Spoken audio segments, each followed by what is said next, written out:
अस्सलामु अलैकुम वरहमतुल्लाहि वबरकातुहू। सबसे पहले तो मैं आबिद को, उनकी टीम को और तमाम उन लोगों को तहे दिल से मुबारकबादी पेश करता हूँ जो इस खैर के काम में हिस्सा लेते हैं। कैसर खालिद साहब ने कोई फील्ड बाकी नहीं छोड़ी है, उलमा की भी फील्ड को भी घेर लिया और समाजी और सियासी फील्ड को भी घेर लिया।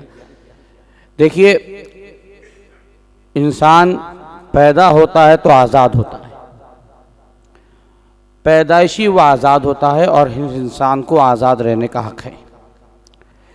ये क़ैद का निज़ाम, ये दस्तूर इसलिए बनाया गया कि अगर कोई इंसान, एक बात कही जाती है कि कोई आदमी माँ की पेट से मुजरिम पैदा नहीं होता, हालात या कोई मजबूरी या कोई गलती अनजाने या झूठी तोहमत, जैसा भी हमने देखा कि झूठी तोहमत लगाकर किसी को फंसा देना, बेगुनाह जेल में डाल देना, तो उस आदमी को फंसा दिया जाता है। तो एक कानून बनाया गया कि अगर आदमी किसी की ज़ात से कोई तकलीफ़ पहुंच रही है तो उसको कैद में रखा जाए, लेकिन वो कैद ऐसी भी ना हो कि उसकी ज़िंदगी बर्बाद कर दी जाए। कैदी को छुड़ाना, आप 2 मिनट अगर इसको समझें, और मुफ्ती साहब बैठे हुए हैं, एक बहुत बड़े सहाबी की औलाद अब्दुल्ला इब्न अब्बास रदियल्लाहु ताला अन्हु, ये जुमला अगर आप समझेंगे और सुनेंगे तो हमारे रोंगटे खड़े हो जाएंगे। तबरानी की हदीस है, अब्दुल्ला इब्न अब्बास फरमाते हैं कि रसूल पाक सल्लल्लाहु ताला अलैहि वसल्लम ने इरशाद फरमाया, किसी ने कैदी को फिदिया दे के छुड़ाया तो वो समझ ले कि वो कैदी मैं हूं। क्या? किसी ने कैदी को फिदिया दे के छुड़ाया तो समझे कि वो कैदी मैं हूं, यानी सरकार फरमा रहे हैं कि उसने मुझे छुड़ाया। यानी ये कितनी बड़ी जिम्मेदारी की बात रसूल पाक सल्लल्लाहु अलैहि वसल्लम फरमा रहे हैं। सरकार खालिद साहब ने कोट किया कुरान पाक को, हदीस पाक में आता है अपने कैदियों को फिदिया दे के छुड़ाओ। उसको फिदे का निज़ाम था, आज ज़मानत का मामला है, वकील कोर्ट, उसको आप इसी सराउंडिंग में समझ सकते हैं पूरी तरीके से। इमाम मालिक, हम 4 इमामों को मानते हैं, तिफ्से साहब को, क्योंकि हम 4 इमाम, फाउंडेशन हमारे हैं, 4 इमाम हैं। जो बड़े इमाम हैं वो कहते हैं कि अगर तुम्हें अपना पूरा माल कैदी को खर्च करने के लिए, आज़ाद कराने के लिए छुट देना लगाना पड़े तो अपना पूरा माल लगा दीजिए, अपनी पूरी सरमाया लगा दीजिए। एक सीरियल आया है, बहुत मशहूर हुआ है, सबने देखा है, अर्तुगरुल गाजी, उसमें एक आम नाम आता है इब्नुल अरबी, शेख अकबर। वो फरमाते हैं अगर कोई जेल में है तो आप पर यह हराम है कि आप अपनी आंख बंद करके सो सकें। ये हमारा बेसिक इस्लामी निज़ाम तालीम है, ये उसूल है हमारे मज़हब का।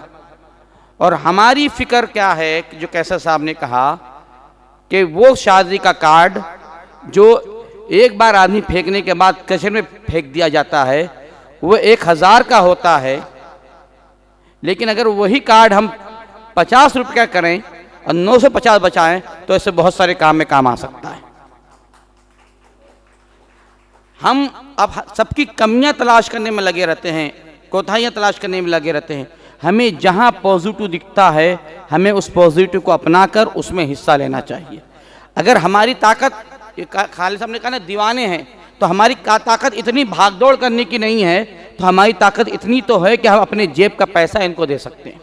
यूसुफ भाई हर साल ये फंक्शन रखते हैं। अच्छा, एक मैं भी मुफ्ती साहब से बात कर रहा था, हमारी जहन ये भी बन गई खालिद साहब कि हम ज़कात का पैसा निकालें। क्यों सिर्फ ज़कात का ही निकालें? 100 में तो 2.5 देना है ना, 97.5 तो आपके पास है ना, उसमें से आप कब निकालेंगे? उसमें से हम कहाँ खर्चा करेंगे? यही ज़कात का पैसा अगर हम इसको उसके अलावा, जबकि कुरान से वो भी साबित है, उसके लिए बात नहीं की जा सकती, लेकिन वो 97.5 पैसा हम कहाँ खर्च करेंगे? मैं एक सोच पढ़ रहा था कि एक आदमी ने अपनी कार में जाते जाते देखा कि अंगूर की दुकान है, तो उसने अपने ड्राइवर से कहा कि अंगूर खरीद लीजिए। उसने अंगूर खरीदा, अपने ऑफिस पहुंचा। ऑफिस पहुंचने के बाद उसने अपने ड्राइवर से कहा कि ये अंगूर घर पे दे देना, जब मेरा लंच आएगा तो मैं खा लूँगा। लंच आया, लंच के वक्त अंगूर हाथ में सामने नहीं था। उसने घर वालों को फ़ोन किया कि अंगूर नहीं है, तो बच्चों ने कहा कि हमने सब खा लिया। तो वो फ़ौरन उठा, उसने एजेंट को बुलाया, कहा मुझे शहर के अंदर एक ज़मीन चाहिए, अब भी कितनी बड़ी ज़मीन हो, कितनी महंगी हो, मुझको चाहिए। उसने ज़मीन खरीद लिया, आर्किटेक्ट को बुलाया, इंजीनियर को बुलाया, कहा मेरे को कल तक इस मस्जिद का, यहाँ पर मस्जिद का नक्शा चाहिए।